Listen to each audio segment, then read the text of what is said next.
अथ द्वितीयोऽध्यायः। व्यास उवाच इति सम्प्रश्नसंहृष्टो विप्राणाम् रौमहर्षणिः प्रतिपूज्य वचस्तेषाम् प्रवक्तुमुपचक्रमे। सूत उवाच यम् प्रव्रजन्तम् अनुपेतमपेतकृत्यम् द्वैपायनो विरहकातराजुहाव। पुत्रेति तन्मयतया तरवोऽभिनेदुः तम् सर्वभूतहृदयम् मुनिमानतोऽस्मि। यस्वानुभावम् अखिलश्रुतिसारमेकम् अध्यात्मदीपम् अतितितीर्षताम् तमोन्धम् संसारिणाम् करुणयाः पुराणगुह्यम् तम् व्याससूनुमुपयामि गुरुम् मुनीनाम्। नारायणम् नमस्कृत्य नरम् चैव नरोत्तमम् देवीम् सरस्वतीम् व्यासम् ततो जयमुदीरयेत्। मुनयः साधु पृष्टोऽहम् भवद्भिर्लोकमङ्गलम् यत्कृतः कृष्णसम्प्रश्नो येनात्मा सुप्रसीदति। स वै पुंसाम् परो धर्मो यतो भक्तिरधोक्षजे अहैतुक्यप्रतिहता ययात्मा सम्प्रसीदति। वासुदेवे भगवति भक्तियोगः प्रयोजितः जनयत्याशु वैराग्यम् ज्ञानम् च यदहैतुकम्। धर्मस्वनुष्ठितः पुंसाम् विश्वक्सेन कथासु यः नोत्पादयेत् यदि रतिम् श्रम एव हि केवलम्। धर्मस्य ह्यापवर्गस्य नार्तोऽर्तायोपकल्पते नार्तस्य धर्मैकान्तस्य कामो लाभाय हि स्मृतः। कामस्य नेन्द्रियप्रीतिः लाभो जीवेत यावता जीवस्य तत्त्वजिज्ञासा नार्तो यश्चेह कर्मभिः। वदन्ति तत्तत्त्वविदः तत्त्वम् यज्ञानमद्वयम् ब्रह्मेति परमात्मेति भगवानिति शब्द्यते।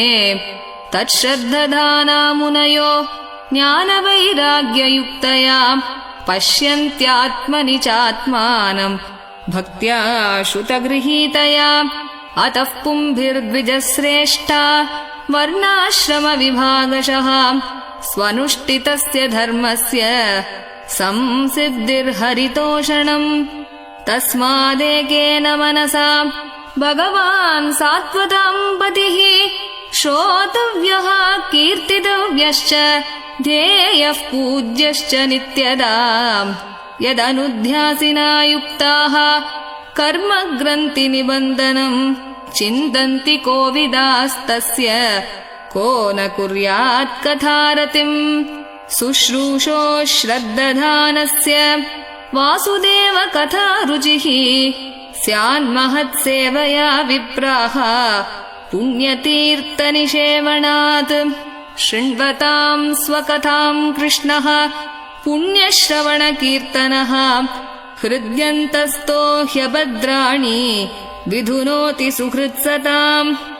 नष्टप्रायेषु अभद्रेषु नित्यम् भागवतसेवया भगवत्युत्तमश्लोके भक्तिर्भवति नैष्टिकी।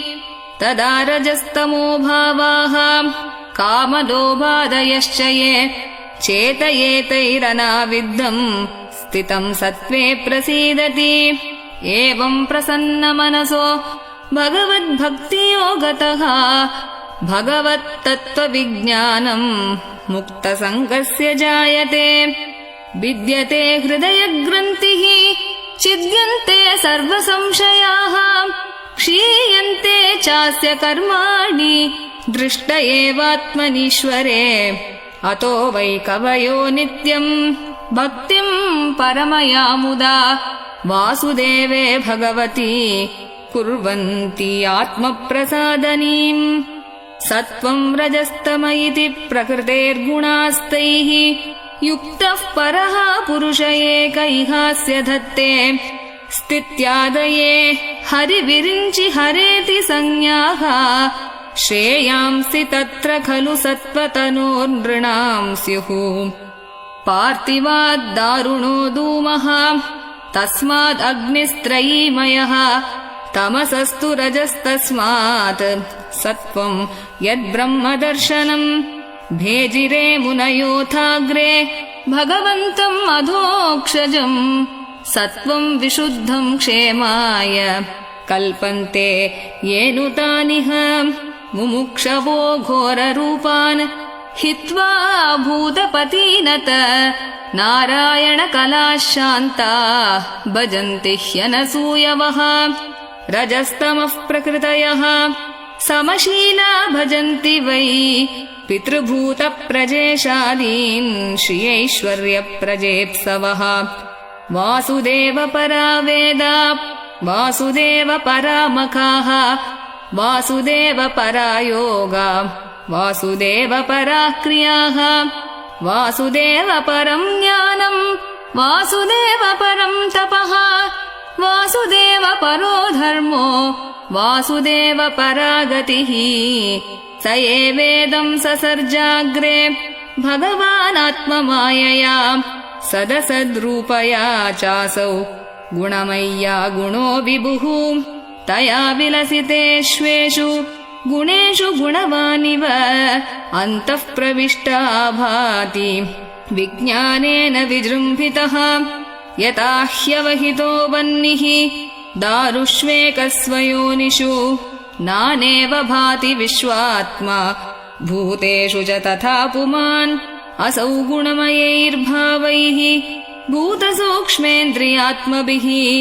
स्वनिर्मितेषु निर्विष्टो भुङ्क्ते भूतेषु तद्गुणान् भावयत्येष सत्त्वेन लोकान् वै लोकभावनः लीलावतारानुरतो देवतिर्यङ्नरादिषु इति श्रीमद्भागवते महापुराणे पारमहंस्यां संहितायां प्रथमस्कन्धे द्वितीयोऽध्यायः। श्रीहरये नमः। श्रीहरये नमः। श्रीहरये नमः। गोपिका जीवनस्मरणं गोविन्द गोविन्द। सद्गुरुनाथ महाराज की जय।